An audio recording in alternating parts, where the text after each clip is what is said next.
Good afternoon students. हम मानव भूगोल की चर्चा कर रहे थे। कल हमने जो पढ़ा वो मानव भूगोल का शाब्दिक अर्थ, मानव भूगोल की परिभाषा, मानव भूगोल का विषय क्षेत्र का अध्ययन किया। आज हम मानव भूगोल के विकास के संदर्भ में चर्चा करेंगे कि मानव भूगोल का विकास किस प्रकार हुआ। देखिए, प्रत्येक चीज़ के पीछे या प्रत्येक जो वस्तु है या प्रत्येक जो जीव है उसकी विकास की अवस्थाएं होती हैं,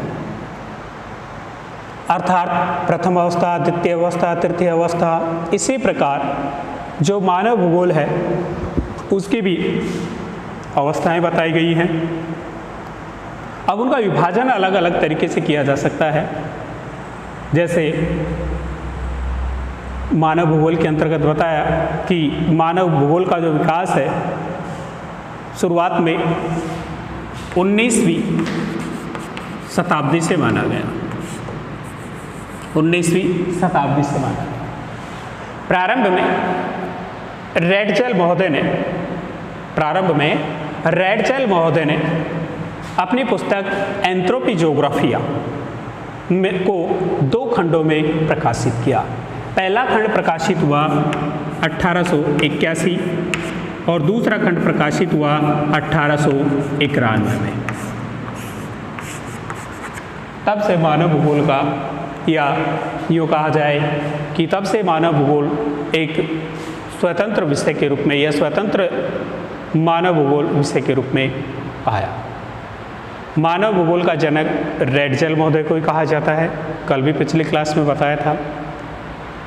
और इसके बाद नवीन विचारधाराएं या अन्य जो जैसे इंग्लैंड है, उसके अलावा अमेरिका है, फ्रांस है, इन्होंने भी मानव भूगोल पर अपनी विचारधाराएं प्रस्तुत की। मानव भूगोल को 3 खंडों में विभाजित किया गया है। संपूर्ण जो मानव भूगोल है उसको 3 खंडों में विभाजित किया है। देखिए, एक तरफ मानव भूगोल रख देते हैं और इसको 3 खंडों में विभाजित करते हैं।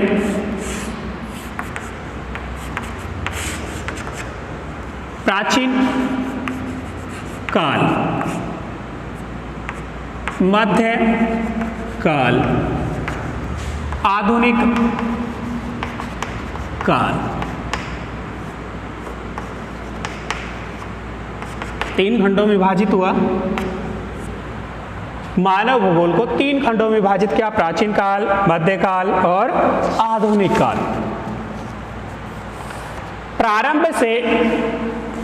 प्रारंभ से और 7वीं सदी तक रखा जाता है प्राचीन काल के अंतर्गत। प्रारंभ से 7वीं सदी, 8वीं से और 18वीं सदी तक रखा जाता है मध्यकाल के अंतर्गत, और 18वीं से आधुनिक काल के अंतर्गत अर्थात आधुनिक समय तक रखा जाता है आधुनिक काल के अंतर्गत। 3 खंड हुए, प्राचीन, मध्य, आधुनिक। प्रारंभ से 7वीं, मध्य से 8 से 18वीं और 18वीं से आधुनिक।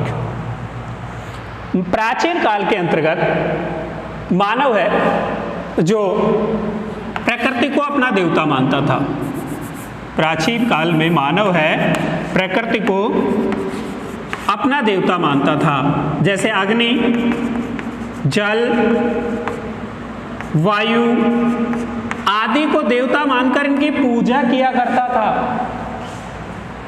आदि को आराध्य देव या देवता मानकर पूजा किया करता था। और थेल्स नाम का विद्वान हुआ है और इनके साथ एक विद्वान और थे, एनेक्जिमेंडर। उन्होंने प्रथम मानचित्र निर्माता, अर्थात ये प्रथम मानचित्र निर्माता रहे हैं। इन्होंने प्रथम बार जलवायु का मानव पर प्रभाव का वर्णन किया कि जलवायु है किस प्रकार मानव पर प्रभाव डालती है। वही अरस्तु है। अरस्तु भी अपनी पुस्तक पॉलिटिक्स में बताते हैं यूरोप और एशिया दोनों की तुलना की उन्होंने, और दोनों की तुलना करते उन्होंने बताया कि ठंडे प्रदेशों में रहने वाले जो लोग हैं, ठंडे प्रदेशों में जो लोग निवास करते हैं, जैसे यूरोप की बात करें, ठंडे प्रदेशों में वहां पर निवास कर रहे हैं, जब वो बहादुर होते हैं लेकिन चिंतन में कमजोर पाए जाते हैं।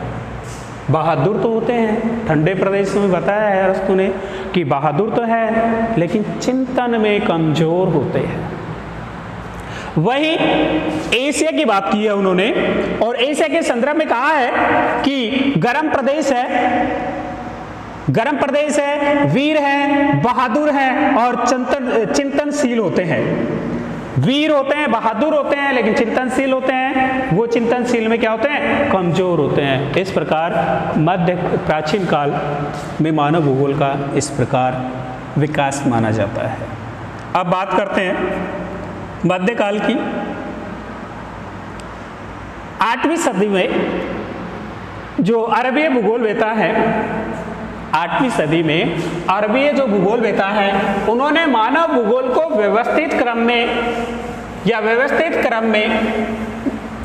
उपलब्ध या प्रकाशित करने का कार्य किया। 15वीं शताब्दी में जो यूरोपीय लोग हैं,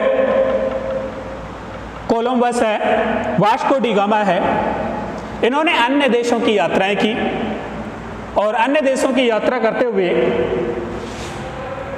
नए प्रदेशों की खोज और प्रादेशिक विश्लेषण पर विशेष जोर दिया। और उन्होंने कहा कि प्रत्येक जो प्रदेश है वो पृथ्वी का ही भाग है, अलग नहीं है, पृथ्वी का ही भाग माना है।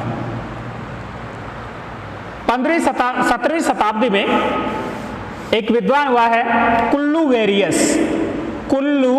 वेरियस। उन्होंने अपनी पुस्तक विश्व का भूगोल, उसमें प्रादेशिक जो विश्व का प्रादेशिक वर्णन है उन्होंने इसमें किया है कि किस प्रकार किस प्रदेश में किस प्रकार की जलवायु है, किस प्रकार मानव अपना जीवन यापन करता है, कैसी वहाँ पर जो ऋतुएं हैं किस प्रकार पाई जाती है। इन सब का वर्णन उन्होंने अपनी पुस्तक विश्व का भूगोल में किया है। और इस समय भूगोल है जो सामान्य से विशिष्ट में विभाजित हो गया, सामान्य से विशिष्ट में विभाजित हो गया।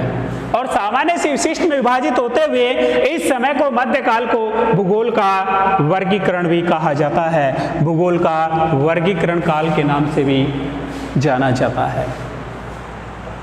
अब है आधुनिक काल। आधुनिक काल के अंतर्गत आधुनिक काल समय है 18वीं सदी से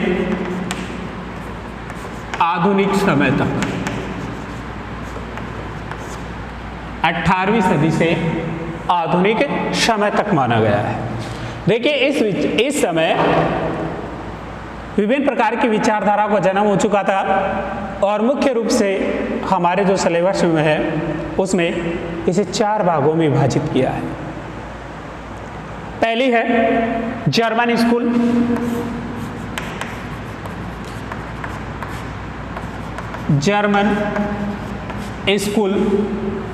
दूसरी है फ्रेंच स्कूल,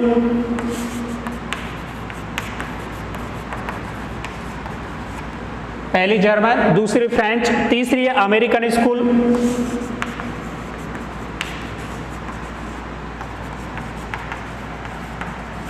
और चौथी है इसके अंतर्गत ब्रिटिश स्कूल।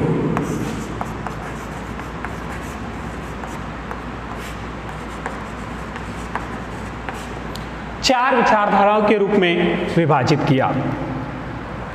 देखिए ऑफ ज्योग्राफिया,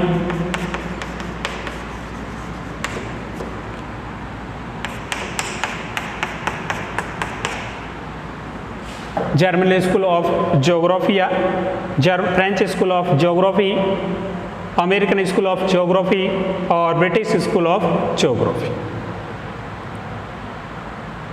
अर्थात इसे जर्मन विचारधारा के नाम से जाना जाता है। जर्मन विचारधारा, इसे फ्रांसीसी विचारधारा के नाम से संबोधित किया जाता है।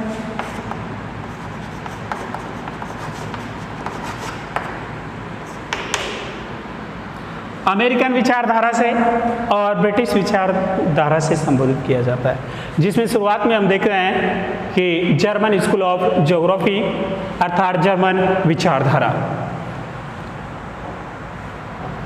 जर्मन विचारधारा अर्थात जर्मन भूगोलवेताओं ने भूगोल का सर्वाधिक विकास किया।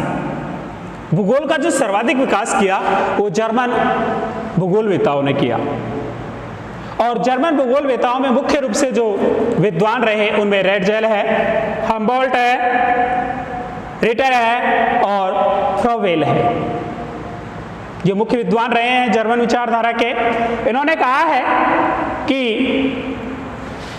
प्रकृति है जो मानव से शक्तिशाली है, प्रकृति है मानव से शक्तिशाली है। और इसी विचारधारा को एक अन्य नाम से संबोधित किया है, वो है नियतिवादी विचारधारा।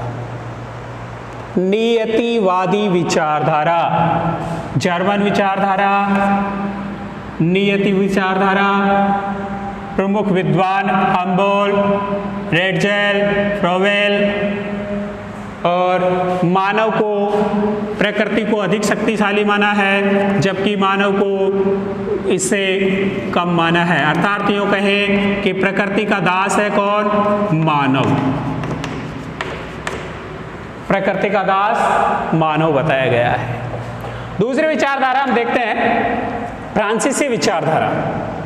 और फ्रांसीसी विचारधारा के अंतर्गत देखते हैं जर्मन के बाद यदि मानव भूगोल का विकास हुआ है, जर्मन विचारधारा के बाद यदि मानव भूगोल का विकास हुआ है तो वो हुआ है फ्रेंच स्कूल ऑफ ज्योग्राफी अर्थात फ्रांसीसी विचारधारा।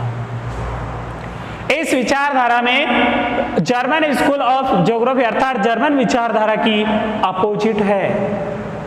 उसमें मानव को प्रकृति को मानव से अधिक शक्तिशाली बताया, लेकिन फ्रांसीसी विचारधारा के अंतर्गत प्रकृति को मानव का दास बताया गया। प्रकृति को मानव का दास बताया गया कि प्रकृति मानव की क्या है? दास है। मानव अपने अनुसार अपनी आवश्यकता अनुसार प्रकृति का उपयोग कर सकता है, प्रकृति पर दोहन कर सकता है।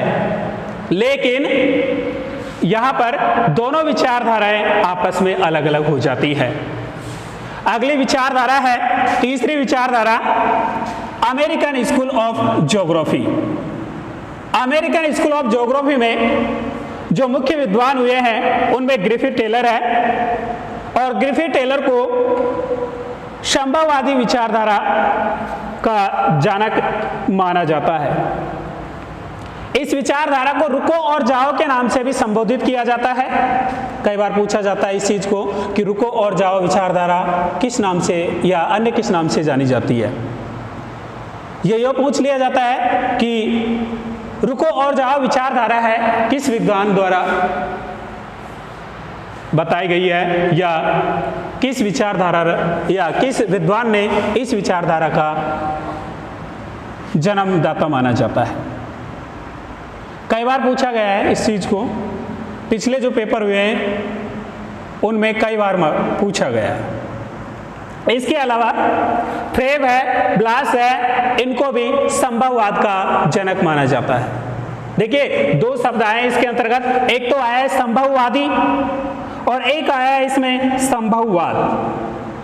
संभववादी और संभववाद, देखिए एक ही शब्द का अर्थात यूं कहे एक ही मात्रा का फर्क है, संभववाद और संभववादी, लेकिन विद्वान दोनों के अलग अलग हो जाते हैं यहाँ पर। क्योंकि संभववाद की बात करते हैं तो वहां पर तो माना जाता है कि इसका जो विचारधारा है वो इनसे जुड़ी हुई है, लेकिन ब्लास को संभववाद का जनक और फ्रेब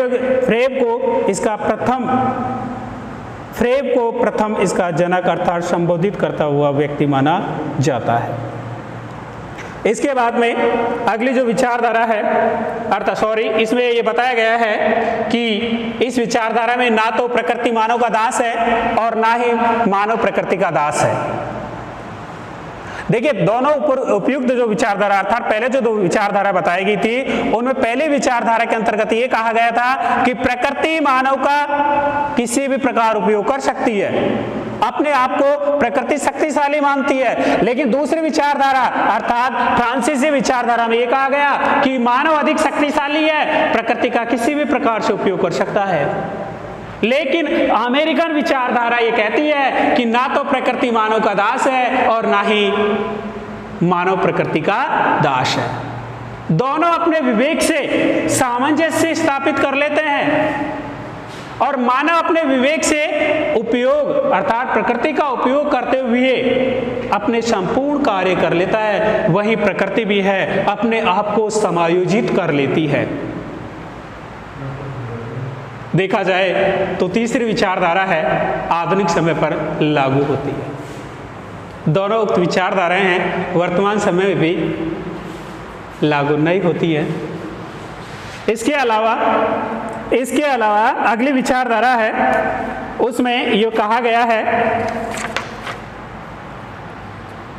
कि 1930 के दशक के बाद 1930 के दशक के बाद जो मानव भूगोल है वो विभिन्न शाखाओं के रूप में विभाजित होता गया। जैसे राजनीतिक भूगोल है, सामाजिक भूगोल है, आर्थिक भूगोल है। इस प्रकार की समस्याएं या इस प्रकार के जो उपशाखाओं के रूप में विभाजित होता गया। इन उपशाखाओं के रूप में मात्रात्मक क्रांति हुई अर्थात पहली जो जानी जाती है मात्रात्मक क्रांति के नाम से जानी जाती है।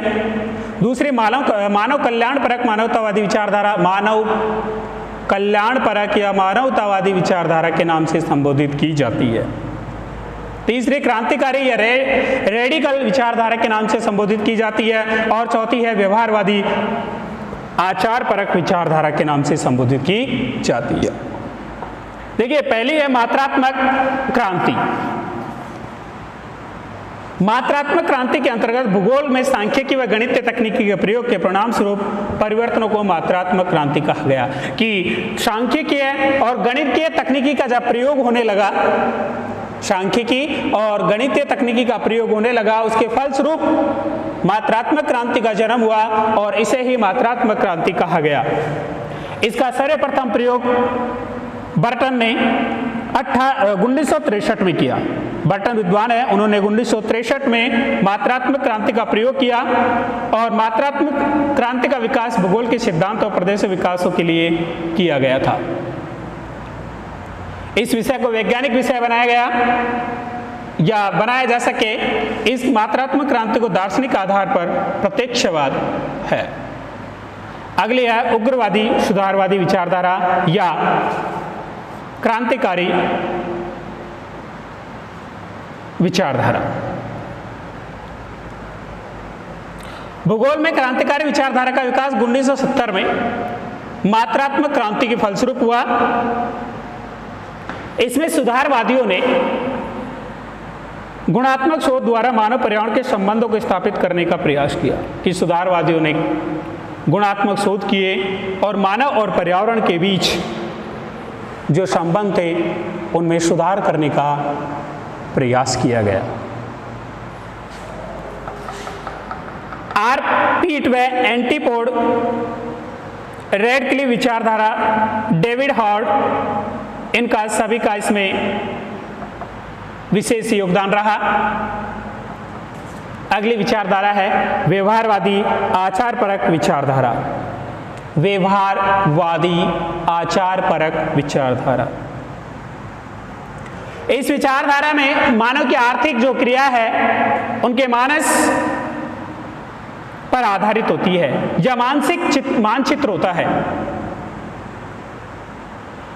1966 में पीटर गोल्ड द्वारा प्रस्तुत की गई।